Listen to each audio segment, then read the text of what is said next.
Hello everyone and welcome back to special video episode. This is episode 4 and part 2 of 3 of my Spider-Man live action movie videos. Today we are going over the Amazing Spider-Man films.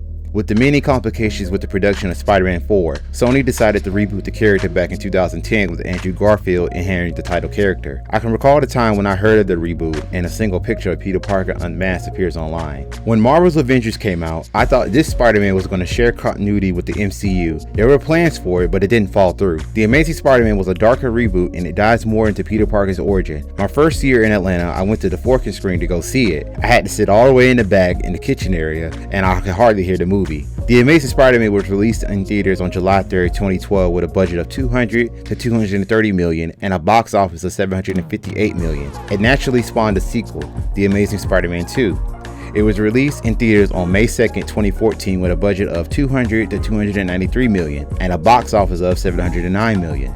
However, it was the lowest grossing Spider-Man movie to date.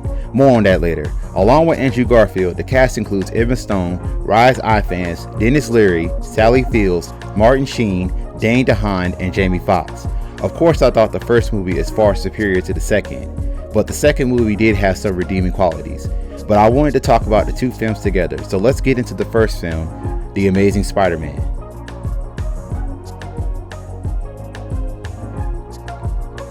The movie begins with a flashback of Richard and Mary Parker abruptly leaving Peter with his Uncle Ben and Aunt May. We jump to present day with a teenage Peter Parker as he stops to bully Flash Thompson for bullying another kid, but he gets beaten in the process. Gwen Stacy stops the beating by telling Flash she was disappointed in their last study session, basically calling him stupid. Back at home, as Peter was helping his Uncle Ben, Peter finds his father's briefcase. Uncle Ben says that Richard wanted to keep the briefcase safe, stating that he forgot all about it years ago.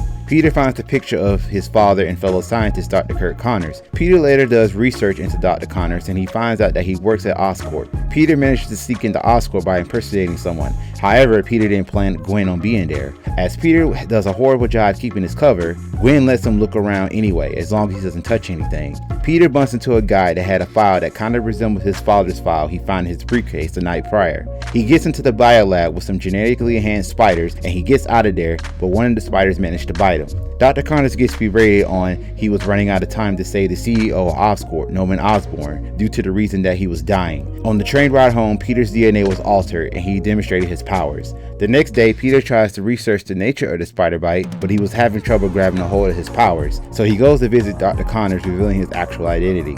Dr. Connors discussed cross-species genetics that with Richard, they could have changed lives forever, but Richard disappeared. Peter shows off his intelligence and gets invited by Dr. Connors to the Oscorp Tower. Back at school, Peter shows off his powers to make Flash look bad in a game of basketball, but overdoes it by breaking a basketball goal. Peter gets in trouble for it and has to pick up his Aunt May tonight from work. He asks Gwen out and she says yes, much to Peter's surprise. That evening, Peter meets with Dr. Connors and manages to conduct the regeneration formula. That night, Peter gets in trouble for not walking Aunt May home. Peter and Uncle Ben gets into an argument and Peter storms out. As Peter was getting rude customer service, a thief managed to steal the money from the register. The thief runs into Uncle Ben and his gun falls to the ground. They both wrestle for it, but Uncle Ben gets shot in the process. Peter finds Uncle Ben and shouts for the ambulance.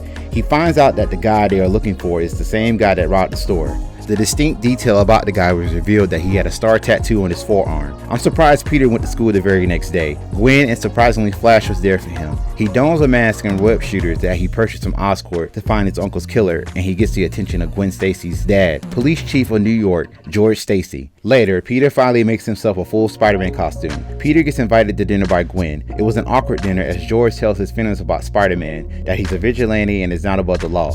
Peter obviously disagrees. At his lab, Dr. Connors injects himself with the regeneration formula and it regrows his arm, but it's mutated his body, turning him into a monstrous lizard, and he attacks the bridge. Peter tells his secret to Gwen. Peter senses that there's trouble and he leaves via rooftop. There was an attack on the bridge and Peter managed to save everyone. However, George issues an arrest warrant for Spider-Man. Peter talks with Gwen and he tells her that it's his job to stop the lizard from hurting more people. Peter finds out that Dr. Connors is the lizard and warns George, but he reluctantly listens for now. Peter uses the sewers to find Dr. Connors and they both fight. Peter gets injured but manages to get away. Dr. Connors figures out Peter's secret and attacks him at school. Dr. Connors gets away and Peter follows him. Peter instructs Gwen to make an antidote because Dr. Connors plans on turning the entire city of New York into lizards. Peter heads out to stop Dr. Connors but is attacked by the police and pinned down. George unmasks him and Peter convinced him to let him save Gwen because she was at Oscorp making the antidote. Peter makes it to Oscorp and he confronts Dr. Connors. With the help of George, Peter manages to disperse the antidote. However, George is fatally wounded by Dr. Connors. For his dying wish, George tells Peter to keep Gwen out of his superhero affairs. Peter reluctantly does, and he tells Gwen that he can't be with her anymore, but she already knew that her father made Peter promise to stay away from her. The movie ends with Peter telling Gwen that he will get back with her and continue his job as Spider-Man. In the mid-credit scene, Dr. Connors is put in jail and he's then visited by a mysterious man asking Dr. Connors if he's told Peter the truth about his father. Dr. Connors then begs him to leave Peter alone as the mysterious man leaves. The Amazing Spider-Man 2. We have the same flashback with new footage of Richard Parker at Oscorp deleting all files of his work and makes a recording for Peter. Himself and Mary were on a plane but were attacked by an assassin, which makes the plane crash, killing them both. We jump to the present and we see Peter with a new suit swinging through the city. He stops an Oscorp truck robbery orchestrated by Alexei Malkovich. While doing so, he saves an Oscorp employee, Max Dillon. Peter then tells Max that he's his eyes and ears. Gwen calls him to tell him to hurry up or he'll miss his graduation. He then sees the ghost of George Stacy while he was on the phone talking to Gwen. By the time Peter gets to this graduation, he kisses Gwen in front of everyone. This is the reason why he saw George's ghost, because he's not honoring the promise that he made him, like, at all. Because Peter Parker in this universe is extremely horny. That night, Peter talks with Gwen that he sees her father. Gwen pleads that they talked about it and the only thing that matters is they love each other. But Peter is scared that something will happen to Gwen, if not worse. Tired of the constant breakup, she breaks up with him this time.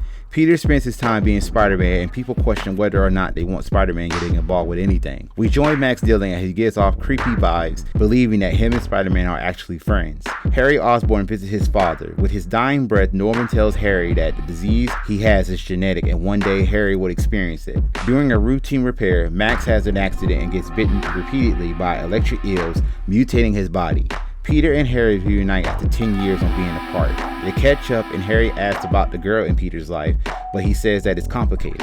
During their conversation, they are both being watched by Oscorp while wanting to bury the accident with Max. In the city morgue, Max wakes up and he leaves. Meanwhile, Gwen asks to meet with Peter, figuring that it was time to be friends while telling him that she's moving to England. Peter's spider sense goes off and he heads out. Max is scared and tries to drain power out of the city. Peter shows up to defuse the situation by talking to Max and wants to help Max, but he can't control his powers and gets shot at.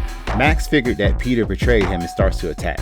The two fight, but Peter manages to subdue Max via water hose. The genetic disease that killed Norman is now affecting Harry. He calls Peter and suspects Spider-Man's blood can save his life. He asks Peter to help find him since he takes Spider-Man's picture. Peter tried to debunk, but Harry begs and Peter said he will try. Gwen tried to research on Max, but Oscorp made it to where he never existed, and also security tried to take Gwen, but Peter saved her. Oscorp managed to get a hold of Max and experimented on him to use him as a weapon. Max vows when he gets out that he will make everyone feel the way he's been feeling all his life. Peter meets with Harry as Spider-Man and tells Harry that he can't give him his blood right now. The reason being is that they don't know the side effects and leaves Harry as Harry calls him a fraud. Harry is framed by the members of the board for Max's accident and he was fired as CEO. Harry goes and frees Max and promises him that he will get the chance to kill Spider-Man, which Max agrees. Peter finds a secret subway that Richard left behind and left a video recording of Richard stating that the reason he had to leave because Norman wanted to use Richard's work for bioweapons. Harry and Max get to Oscorp and got the enhanced spider DNA that was secretly put away. Harry injects himself with the spider DNA, but he started to die faster. He managed to get an experimental suit of armor that started to heal his body. Gwen got into Oxford and Peter wants to go with her, but trouble spurs as Max calls a blackout. Peter needs a plan because the last time they fought, he fried his web shooters. Gwen suggests that he magnetizes them to hold an electric charge.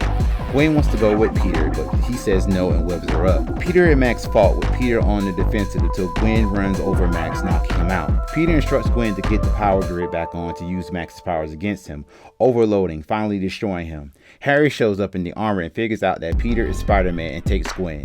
Peter fights Harry while juggling to keep Gwen safe. Peter beats Harry, but Gwen falls again. As he tried to catch her with his web, it was too late and she died on impact. 5 months later, Peter gave up being Spider-Man, mourning the death of Gwen. Meanwhile, in prison, Harry is visited by a mysterious man, now known as identified as Gustav Fries, stating that the city is changing and Harry is counting on it. So he instructs Gustav to use Alexei and to give him the pseudo armor made by Oscorp. Now known as the Rhino, Alexei attacks the city. Peter hears Gwen's speech and he resumes being Spider-Man to fight the Rhino, ending the film.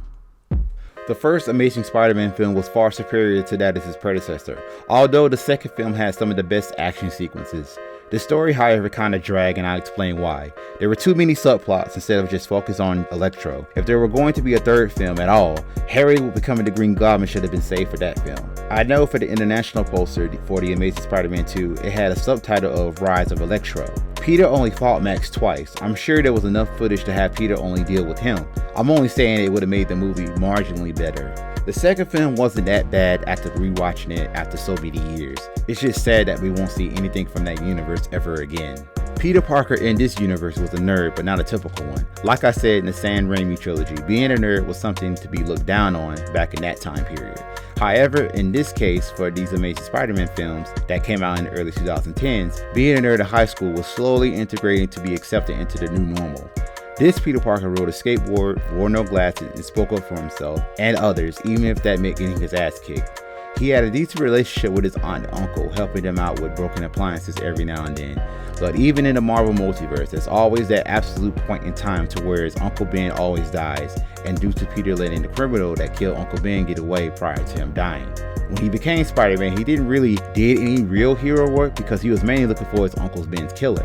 That's what caught the attention of the police. He was harassing certain individuals that fit the description of Uncle Ben's killer. Not because he was doing a service, he was actually partaking in criminal activity. Him wearing a full costume to conceal his identity makes it worse. That argument that him and George had was redundant because George was right about Spider-Man up to that point was a criminal.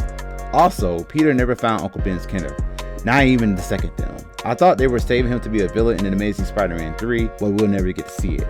So all of that was for nothing.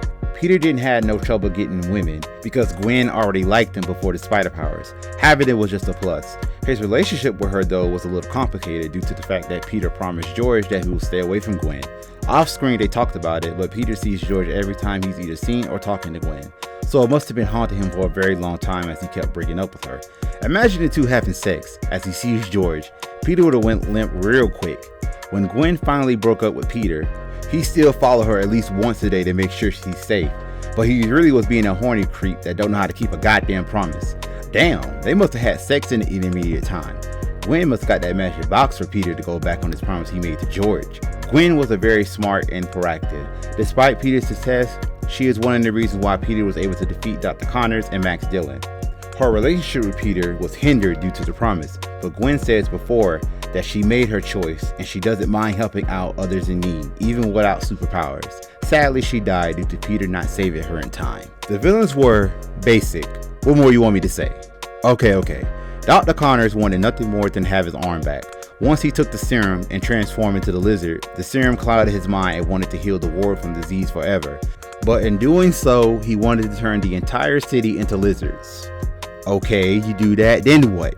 You expect the populace to fall under your will? What if, and that's a big what if, certain people were immune to the serum? There are many things to think of here when you're planning world domination. He is set to return in Spider-Man No Way Home. Max Dillon reminds me of myself of being invisible and getting the short end of the stick every time. When he gets attention by Peter, Max has the sense that he really believes that he is friends with Spider-Man. Well, Peter did tell Max that he's his eyes and ears, even if he didn't mean it because he thought he was not going to see Max again. But fate had other plans when Max was mutated. Peter forgot who he was. He remembered what he said to Max about being his eyes and ears. This triggered Max, and this what made him become a villain. In a way, Peter created Electro. Max is also set to return in Spider-Man No Way Home. One theory popped in my mind about Max's return. You remember in Spider-Man Into the Spider-Verse when every Spider-Person was pulled for their respective universes. Do you also remember Gwen was there a week before the Collider exploded? This could be the same for Max because how do you explain his haircut and his clothes? He looks like an electrician, meaning that he had a life there, to whereas he made himself a somebody without using his powers. And he would do anything to keep it. We would just have to wait and see. Harry was scared that he lost his father and had been told that he has the same family illness and that would eventually kill him. People that be on that brink of death, especially if they're wealthy, will spare no expense to get the cure they need. Harry is no different. He tried to get Peter's blood, but that was the dead end. Once he found a secret experiment of spider venom that could save his life, but turns out that it was killing him faster until he got into the suit. Forgive me if this has been said already, but Harry already knew about the suit, so why didn't he just get in that from the jump until he found a cure? Better question, why the hell did Norman get into the suit? When Harry became the Green Goblin, even though he was beaten, he was now fit on causing chaos in the city. I wonder if he was going to use Peter's identity as Spider-Man against him. Who knows, it would have been something to see.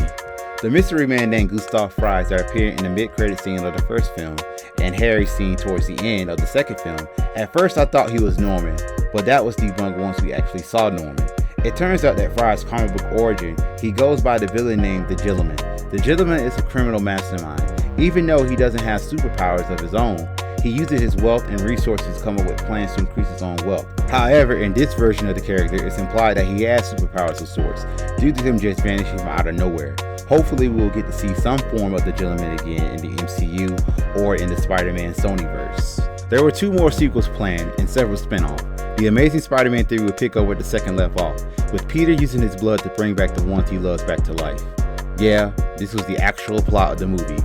The cast of the movie would have included Shailene Woodley as Mary Jane Watson, Emma Watson as Jill Stacy, Chris Cooper as Norman Osborn, aka Goblin King, J.K. Simmons as J. Jonah Jameson, Zachary Quinto as Quentin Beck, aka Mysterio. The Amazing Spider-Man 4, from what I could find, would have many villains like Scorpion, Carnage, Venom, and the Vulture. Peter would have reverted back to his costume from the first movie with minor new details to it. There were several spin-offs from certain characters from the Amazing Spider-Man movies, like Venom, the Sinister Six, an Untitled movie with Black Cat and Silver Sable, and Spider-Gwen. There's a lot more information on this planned Amazing Spider-Man universe, but there are a number of reasons why it was canceled, but I'm only going to name a few. First, the obvious, box office returns and credits for the second film. Second was due to the controversial Sony hack back in 2014. Lastly, Andrew Garfield was too old to play the character. He stated in an interview that he felt lucky just to be a fan again, and that he's thrilled that he's not running the role anymore. I can go on what it could have been for this universe. It certainly had untapped potential to be a cinematic universe that will go neck and neck with the MCU. We can't cry over spilled milk though. But again, we won't lose hope for our favorite wall crawler Arachnid on the live action cinematic screen. Sony had made a deal with Marvel Studios for Spider-Man to be used in the Marvel Cinematic Universe. So join us next time as Tom Holland takes up the mantle of Spider-Man in Spider-Man Homecoming and Spider-Man Far From Home.